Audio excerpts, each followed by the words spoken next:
Hi నమస్తే welcome to Myra media. నేను మీ కేవీఆర్. పూలమ్మిన చోట కట్టెలమ్ముకోవాల్సిన దుస్థితి గురించి వినే ఉంటాం. ఇది అంటే ఒక ఫేమస్ సామెత అనమాట. ఆంధ్రప్రదేశ్లో కాంగ్రెస్ పరిస్థితి కూడా ఇంచుమించు ఇప్పుడు అట్లాగే ఉంది. వైఎస్ షర్మిల కాంగ్రెస్ కండువ కప్పుకోవడంతో కాంగ్రెస్కు పూర్వ వైభవం వచ్చే దిశగా ఆ పార్టీ అడుగులేస్తుంది. ఒకసారి చరిత్రను కనుక మనం గమనిస్తే దశాబ్దాల చరిత్రలో కాంగ్రెస్ తెలుగు రాష్ట్రాల్లో ఒక వెలుగు వెలిగింది. ఒకనాడు దేదీప్యమానంగా వెలిగిన కాంగ్రెస్ పార్టీకి ఈరోజు అమావాస్య చీకటి రోజులు తలపిస్తోంది. అయితే తెలుగు రాష్ట్రాల్లో తుడిచిపెట్టుపోయిన తీరు ఆ పార్టీకి గుర్తే. రాష్ట్ర విభజన అడ్డగోలుగా చేయడంతో తెలుగు ప్రజలు ఇటు తెలంగాణలోను అటు ఆంధ్రప్రదేశ్లోను వాత పెట్టారు రెండుసార్లు. అయితే ముక్కి మూలిగి మొన్న తెలంగాణలో అధికారం చేపట్టింది.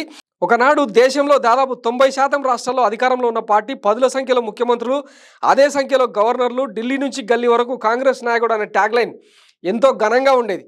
క్యాడర్ మెడలో మువ్వనెల జెండా గర్వంగా ఎగిరేది. కానీ ఆ వెన్నెల రోజులు ముగిశాయి. ఇప్పుడు కాంగ్రెస్ సంపూర్ణంగా అమావాస్య రోజులు వెంటాడుతున్నాయి. కొన్ని రాష్ట్రాల్లో కాంగ్రెస్ కుంటుతూ నడుస్తూ కొన్ని చోట్ల ఉనికి కూడా కోల్పోయింది. ఆంధ్రప్రదేశ్ను మాత్రం తమ రాజకీయ స్వప్రయోజనాల కోసం విడగొట్టి కాంగ్రెస్ను సీమాంధ్ర ప్రజలు తమ క్రోధాగ్నిలో భస్మం చేసేశారు.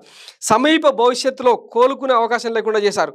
కాంగ్రెస్ అధికారంలో ఉన్నప్పుడు ఎగిరెగిరి పడిన నాయకులంతా 2019 ఎన్నికల్లో మట్టి కరిచారు. నాయకుల మెడలో కండువా దిగాలుగా నేలరాలింది. దీనికి తోడు దివంగత మహానాయకుడు వైఎస్ రాజశేఖర రెడ్డి మరణం తర్వాత ఆయన కుటుంబాన్ని, ముఖ్యంగా కుమారుడు వైఎస్ జగన్మోహన్ రెడ్డి పట్ల కాంగ్రెస్ కర్కశ వైఖరిని అంగీకరించిన ప్రజలు ఆ పార్టీని నేలమట్టం చేసేశారు.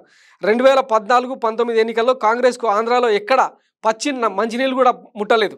ఆ ఎన్నికల్లో మనం కనుక ఒకసారి ఆ పరిస్థితిని గమనిస్తే 175 నియోజకవర్గాల్లో ఒక్క రఘువీరారెడ్డి పోటీ చేసిన స్థానంలో 28,000 పైచీలకు ఓట్లు తప్ప ఎక్కడ కూడా నోటాకు మించి ఓట్లు పోలుగాని పరిస్థితి ఆ పార్టీ చవి చూసింది. దీంతో ఇప్పుడు కాంగ్రెస్ పేరు తలుచుకోవడానికి సైతం కార్యకర్తలు ఇష్టపడడం లేదు. అయినా సరే 2014-19 ఎన్నికల్లో కొందరు నాయకులు, కేంద్ర మంత్రులుగా చేసిన వాళ్ళు సైతం పట్టుమని 10,000 ఓట్లు కూడా సాధించలేక కుదేలైపోయారు. ఆశ్చర్యంగా ఓటర్లు తమకు ఈ నాయకులు ఎవరూ వద్దు అనే అభిప్రాయం వ్యక్తం చేసేందుకు పెట్టిన నోటా కన్నా తక్కువ సీట్లు తెచ్చుకొని కాంగ్రెస్ అవసాన దశలో ఉందన్న విషయాన్ని ఎలుగెత్తి చాటింది ఆంధ్రప్రదేశ్.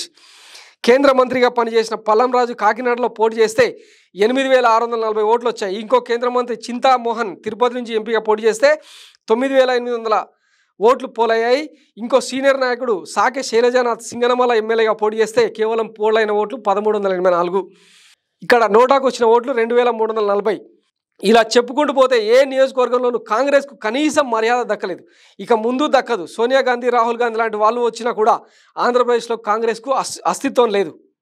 సోనియా గాంధీ, రాహుల్ గాంధీ లాంటి వాళ్ళు వచ్చినా కూడా ఆంధ్రప్రదేశ్లో కాంగ్రెస్కు అస్తిత్వం ఉండదు. ఇప్పుడు ఇంకెంత గొప్ప నాయకులు వచ్చి చేరిన కాంగ్రెస్ పార్టీకి మళ్ళీ ఆంధ్రాలో నూకలు దొరకవనేది ఇక్కడ స్కూల్ పిల్లాడిని అడిగినా స్పష్టంగా చెప్తాడు. కాబట్టి దాని గురించి ఇక చర్చ అనవసరం.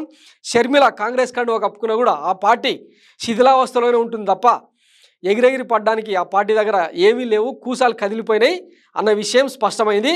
రాబోయే రోజుల్లో ఒకవేళ వైఎస్ జగన్ ఓటు చీలిక ఏమన్నా జరిగితే అది కాంగ్రెస్కు ప్లస్ అయితే తప్ప అల్టిమేట్గా టీడీపీ కూటమికి రాదు. అది కూడా చంద్రబాబుకే బొక్క తప్ప వైఎస్ జగన్కి వచ్చే నష్టం లేదన్న సమీకరణాలు తెరపైకి వస్తున్నాయి. చూడాలి మరి రాబోయే ఎన్నికల్లో ఏం జరుగుతుందన్నది. ఇప్పటికే రెండు ఎన్నికల్లో క్లీన్ స్వీప్ అయిన కాంగ్రెస్ పార్టీ ఈ ఎన్నికలతోనైనా ఏమైనా ఉనికి చాటుకుంటుందేమో చూద్దాం. రాజకీయాల్లో ఒక సామెత ఉంటుందన్నమాట.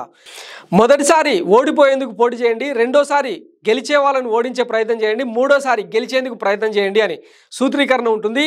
ఈ లెక్కన 2014లో ఆ పార్టీ క్షీణదశకు చేరింది. 2019లో ఎంతో కొంత అంటే 1% ఓటుతో ఉనికి చాటుకునే ప్రయత్నం చేసింది. ఇప్పుడు 2024లో ఆ పార్టీ సాధించే ఓట్లెన్ని, సీట్ల సంగతి మర్చిపోండి, ఓట్లెన్ని అన్నది ఇప్పుడు క్రైటీరియా. కాబట్టి చూద్దాం మరి కాంగ్రెస్ పరిస్థితి రాబోయే రోజులు ఎట్లా ఉంటుందన్నది. Thanks for watching Myra media. నేను మీ కేవీఆర్, సైనింగ్ ఆఫ్.